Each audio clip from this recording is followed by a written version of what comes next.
Most of us have a sense that what goes on in our minds affects our bodies. Like you feel a little bit nauseous before a presentation, right? Then you know how fear can go straight to your gut. Or try this. Think about a drop of sour lemon juice splashing over your tongue, right? You can feel that tingle. But if you start talking about how these powerful thoughts might help us heal or ward off disease, expect some raised eyebrows. In Western medicine, the idea of healing thoughts can give off the distinct whiff of woo.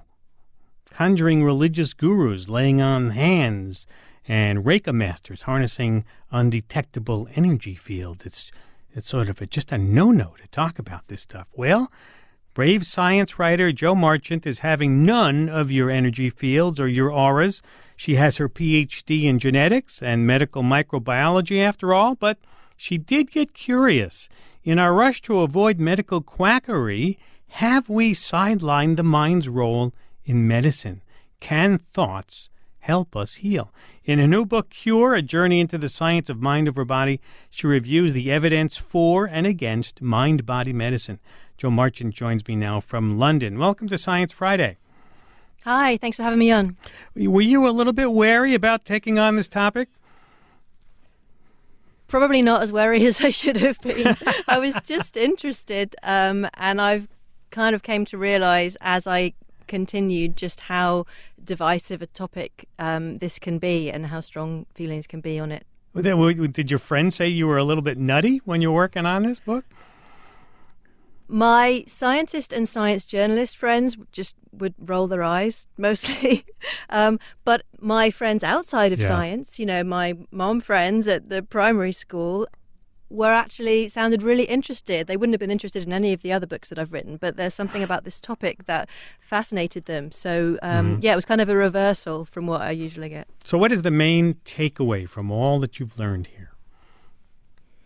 here? It is that we should be taking seriously the role of the mind in health, and particularly in our medical system. I think we need to take seriously and research in an evidence-based way how we deliver care. So not just the drugs that we're prescribing, but how those drugs are delivered. It's not as simple as saying, the mind can cure, obviously. But equally, it's not right to say that the mind plays no role in health. So sometimes the mind can have very dramatic immediate effects, particularly when it comes to symptoms such as pain, for example. Sometimes the mind has no effect at all. A diabetic is never going to replace insulin that their body needs using the mind. Sometimes the mind can be a sort of subtle factor among many that influences our disease risk over long periods of time, a bit like diet or exercise. So I think we need to take a scientific approach to studying this and working out when and where and who does the mind help. But you never really find many research. You talk about taking a scientific approach. Who would study this? And no one is going to spend a lot of money, right? Because it doesn't involve the product that can be sold or treatments that would, make money for people. Yeah, there are a lot of obstacles. So absolutely, money is one. You don't have a product to sell with a psychological approach like this. So who's going to fund those trials? There's also a kind of prejudice against even studying this stuff. Several of the researchers that I interviewed for the book they felt that this had a real effect on their reputation. They'd had real misgivings before going into studying something like hypnosis or mindfulness. So you have to be pretty brave to even get into this in the first place. And then there are just issues with trial design, for example, because in medicine we test our treatments against placebo in randomized controlled trials. And that's, a great thing that we do that. That's extremely important so that we can tell that the drugs and treatments that we're testing actually work. But it means that anything else about how a treatment works, any way that it might be influencing or harnessing a patient's psychological resources in terms of, expectation or reducing stress or providing social support, all of those components of care kind of get cancelled out in the trial because they're present in the placebo arm as well as in the drug arm. So we don't have any way of kind of measuring or valuing these other aspects of care. So that's a big problem as well, I think. Speaking of placebos, you point out in the book quite often that the placebo effect is real and it really does work. Yeah, this really surprised me, actually. We tend to think of the placebo effect as kind of a bit of an illusion, I suppose. So, obviously a lot of people get better anyway with time, regardless of what you give them. But what neuroscientists are finding is that there is also a kind of specific effect in some cases where just the response to receiving treatment, placebo or real, creates biochemical effects in the brain and body that are very similar to those caused by drugs. So a placebo painkiller can trigger the release of endorphins, natural pain-relieving chemicals in the brain. And these are exactly the chemicals that opioid drugs, morphine and heroin, are designed to mimic. So if you take a placebo and your pain is eased, you haven't just imagined that. You haven't just changed your perception of the pain. It's actually been eased through exactly the same biochemical pathway as would have occurred if you'd taken a real painkiller. But then in Parkinson's, for example, when patients take a placebo, they get a flood of dopamine, the neurotransmitter dopamine in their brains, exactly as they would when they take their real Parkinson's drug.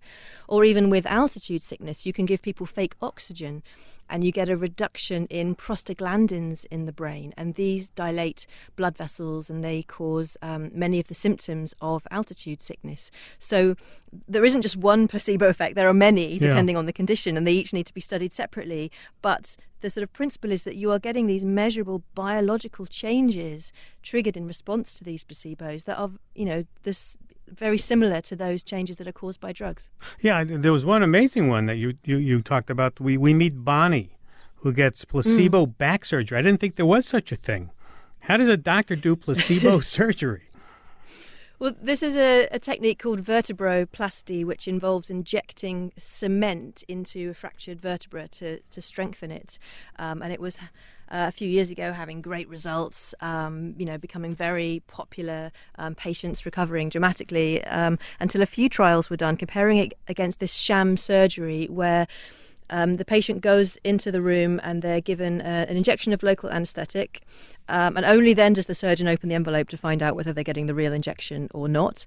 And then if they're in the placebo group, the team go through exactly the same steps. So they open the cap of cement so the smell kind of spreads through the room. They have a script where they say all exactly the same words as they would do if they were injecting the real cement. So even though patients know they might be receiving placebo, it's kind of a very convincing theatrical performance that they're in the active group. And I met Bonnie, who was in this particular trial. She'd sort of slipped on wet tiles and fractured her spine, and she loved playing golf. She wasn't able to play golf. She couldn't stand and do the dishes. She couldn't sleep at night. And then after the vertebroplasty, she said it was like a miracle. The pain was gone, except she was in the sham surgery group. And overall, what several of these trials have shown is that there is no difference between the sham surgery and the real surgery, but both groups do significantly better. That trial can't say for sure how many of them would have felt better anyway. That's why you need these other studies to sort of look at the mechanisms. But the researchers were convinced that this wasn't just patients happened to feel better by chance. They really felt that there was something else going on here. And in Bonnie's case, she even felt well when she learned that the surgery was fake. It didn't affect how she was feeling. Absolutely. I mean, there are some other studies, for example, in Parkinson's, where people had benefits, but then when they found out it was placebo, those benefits receded. But in Bonnie's case, she was still fine. She had no problems with that. And you met some patients who were receiving hypnosis for irritable bowel syndrome. Describe what one of these hypnosis sessions is like. Yeah, so perhaps when people think of hypnosis, they either think of those sort of embarrassing stage shows when people impersonate Elvis. Right, eat an onion, you won't taste like an orange, that sort of thing. Yeah, exactly. Or else this kind of, going back into past lives or, early abuse or whatever. But this is nothing like that. This is very down to earth. It's called gut-focused hypnosis. So it's about helping patients to patients with irritable bowel syndrome to regain control over their gut, using a lot of visual imagery. So a common one is to imagine your gut as a river. So somebody with diarrhea might want to imagine a slow-moving canal, whereas somebody with constipation might prefer a fast-moving river. And trials show that while hypnotized, the patients can actually influence the rate of gut contractions, which is not something that's supposed to be under conscious control. A course of this hypnosis also reduces the sensitivity of the gut to pain, because that's a common thing in irritable bowel syndrome, that patients have their guts very hypersensitive to pain. And in trials as well, the hypnosis has been shown to help 70 to 80% of patients for whom all other treatments have failed. So that is an example of a sort of psychological approach allowing patients to influence physiological function in a way that you wouldn't be able to otherwise, and which is actually helping them to recover from that condition. Mm-hmm. What would need to change about our medical system for some of these mind-body approaches to gain some traction? Quite a lot, I would say. Long pause. Yeah. Too many things. Well, yeah, a lot of things. So first, I mean, we talked about some of them already. So there's where is the money coming from for trials? We really need to have trials that can look at these other components of care, not just purely at the drugs, but look at how that care is delivered and what difference that makes. And there are some trials going on into this already. So at Harvard, for example, there was a trial showing that patients with irritable bowel syndrome who have a warm, empathic practitioner have much better relief from their symptoms than when the practitioner is cold and polite. Or another one in acid reflux disease showing that patients do dramatically better if the consultation with the physician is longer, sort of 44 minutes long compared to the standard 18 minutes. So if we had more research like that, I think it would give more justification, if you like, for sort of taking those elements more seriously rather than what we do at the moment, which is, cutting appointment times and cutting medical staff to try and be as efficient as possible. But also just in terms of scientists taking this stuff more seriously and maybe rather than just dismissing it all as sort of woo and flaky claims. And obviously there's an awful lot of that out there. But that doesn't mean that the mind doesn't have any role to play. And I think some of these neuroscience studies, whether it's in placebo research or a lot of the mindfulness research that's showing, changes in the physical structure of the brain, for example, I think that's helping people to take this more seriously. I was about to say that. I've been around a long time covering this as a journalist, and mindfulness now, of all the things, all these new age sort of mind control things, seems to me to be being taken more seriously than other things in the past. Did you find that also? There's still a lot of resistance to it as well. But it's just been this incredible surge in popularity, both in people wanting to try mindfulness, but also in the scientific studies as well. I think there's often an element of fashion with these things. So hypnosis, for example, is completely unfashionable. You will not get any money to study that. And mindfulness has sort of taken its place, and that's on the up now. And there are very good trials now showing that training in mindfulness can reduce symptoms such as pain, fatigue, anxiety. It protects against relapse and depression. Where the trials aren't as good so far is then looking at, does that affect sort of physiology? So does that does reducing stress reduce inflammation, for example, and how does that affect the progression of autoimmune diseases and our susceptibility to infection? And there's some evidence that's sort of quite intriguing, suggesting that there might be an effect there, but we do need more research on that. Talking with Jo Marchant, author of the book Cure, A Journey into the Science of Mind Over Body, on Science Friday from PRI, Public Radio International. Where do you think, one thing that used to be popular that you heard about a lot and it's sort of still being practiced is acupuncture. Did you come across cases of acupuncture there?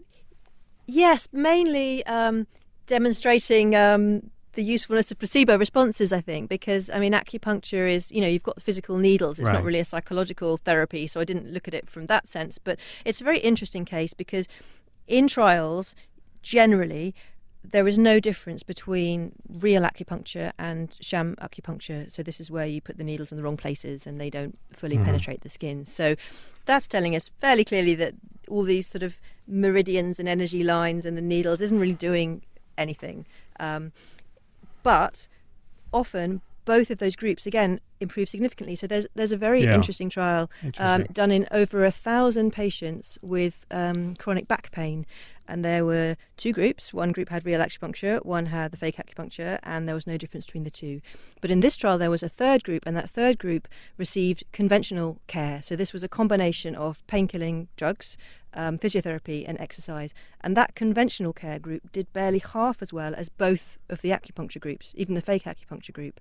So what that shows you is that just because something isn't any better than placebo, that doesn't mean it can't benefit patients. There are cases, particularly for conditions where drugs aren't particularly effective and where they have significant downsides, such as side effects and addiction, and where placebo responses are strong, and pain is a good example of this, where even something is working purely through these sort of placebo responses, these sort of social and psychological aspects of care, that can actually be better for patients than receiving the conventional drugs. And I think that shows that we're doing something wrong in conventional medicine if something with no active direct effect is better than conventional care. In the book, we meet a guy named Karl Heinz, and every time Karl takes his pills, he listens to the same song by Johnny Cash.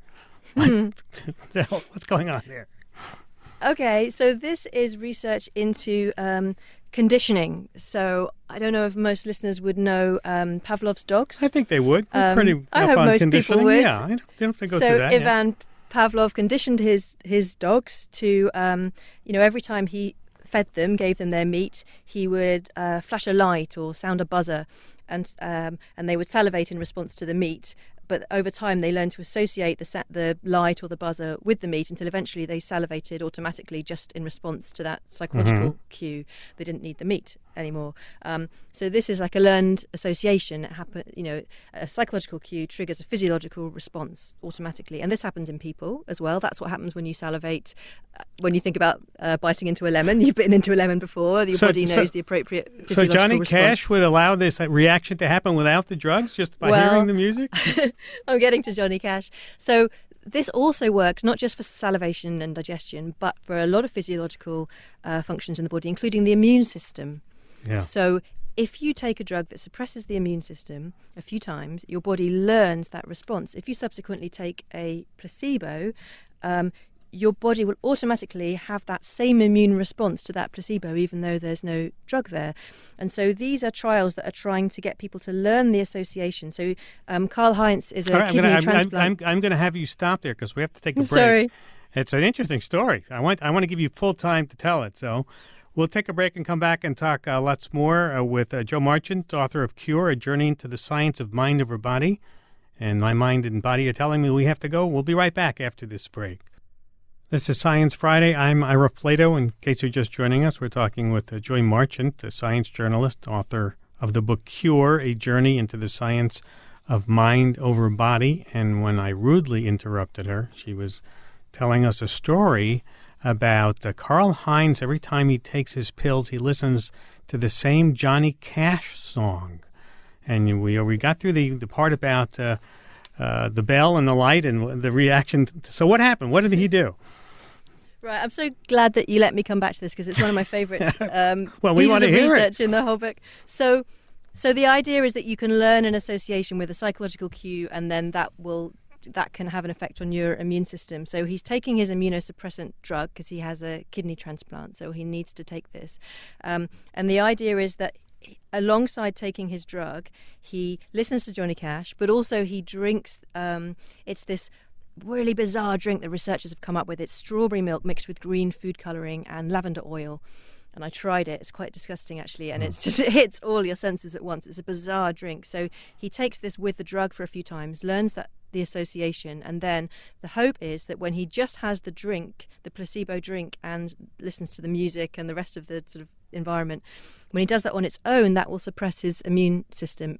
And the idea is that hopefully will allow kidney transplant patients to reduce their drug doses, so their immune system is still suppressed but with a lower dose of drug. And that is important because these immunosuppressant drugs are extremely toxic, not least to the kidney, the very organ that you're trying to save. So it would be very important if you could do this with lower drug doses.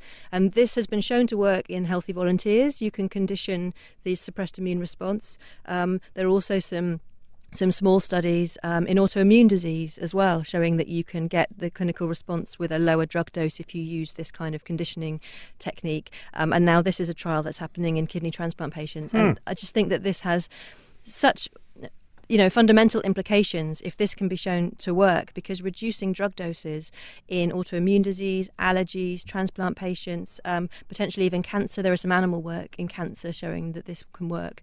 That would have huge cost savings, not least, and as well as improving the quality of life for patients. If I get a quick phone call in from McLean, Virginia, and Mark in McLean. Hi, Mark. Hi, how are you? Hi there. Speak up, please. Okay, let me take you off Bluetooth. I think that will hopefully help. I hope we're still there when we're off. Go ahead. Let's see. How's this? Is this better? Yes, go ahead.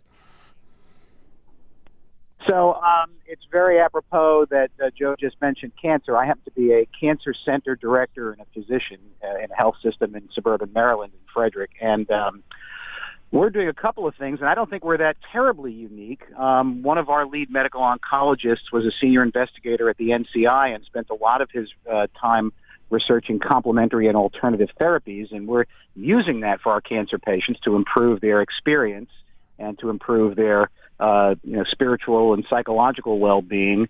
And we're also working with an organization, a not-for-profit foundation called the Samueli Institute that does evidence-based creation of healing environments for patients. So I do think that there's a lot of value in mind-body connection certainly for cancer patients and for folks in general. So I applaud the work that you're doing. It's very interesting, Mark. Thanks for calling. It looks like some people are listening and reading, and maybe reading your book. Let's go to Fish Creek, Wisconsin. Gail, hi. Hi. Thanks for taking my call. This is a great show. I had so much waiting for 25, 30 years for people to start talking about hypnosis and the real mind-body connection, to have that come in to be healing. I used to, when I was doing research with a chiropractor that I knew, we were actually pulling out the energy that was in the way. So we were working with the mind-body connection with energy, with helping with adjustments, and working with him, and we were finding that there was more clearing of the meningeals out of the spines, and which was helping people overall, because that will affect the vagus nerve, which affects everything in the body and the immune system and the nervous system. And I'm wondering, I did some interesting work with my dentist, and to get to not have to do any Novocaine if I had a filling or anything done. Have they done any work with people with working, say, really with children or people with this kind of consciousness work with dentistry? Joe? Well, there is one chapter where I look in the book not at dentistry, but at people undergoing invasive medical procedures, such as breast biopsies or destruction of tumours. So, I think having a dental procedure would probably fall into a similar category. And just looking at the difference it makes when the medical staff change how they speak to patients, so stop using lots of negative language like this is going to sting or burn. Try to speak to the patient in a way that makes them feel more in control, and also encourage patients to use visualization techniques to relax, a little bit like self-hypnosis, I suppose, to imagine yourself in a nice faraway place where you'd rather be. And that had actually quite dramatic effects in terms of first of all, the pain and the anxiety that patients reported during these procedures, but then in turn they required far less painkillers and sedatives. And whether it was because of that, I don't know, but the level of complications, the rate of complications during those procedures fell as well. So just through the patients being less anxious and not needing such high levels of painkillers and sedatives, you actually had better physical outcomes to those procedures. Should doctors offer treatments like Reiki or acupuncture that don't perform better than placebo but do provide relief for patients? What's the right thing to do there? Oh, now that is a controversial question.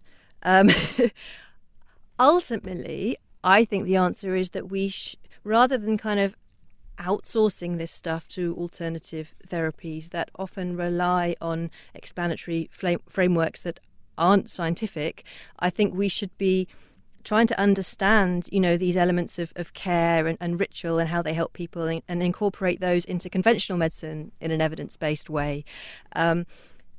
The trouble is that's probably quite a long way off. So for a cancer patient now who's struggling with side effects of chemotherapy, for example, I would find it quite difficult to say to them, no, don't use alternative medicine if you feel that it helps you. Right. Well, I want to thank you for taking time to be with us today. I'm just going to end with a tweet that came in from John Reese, who says, "Let mom kiss it and make it better is a good example of the placebo effect.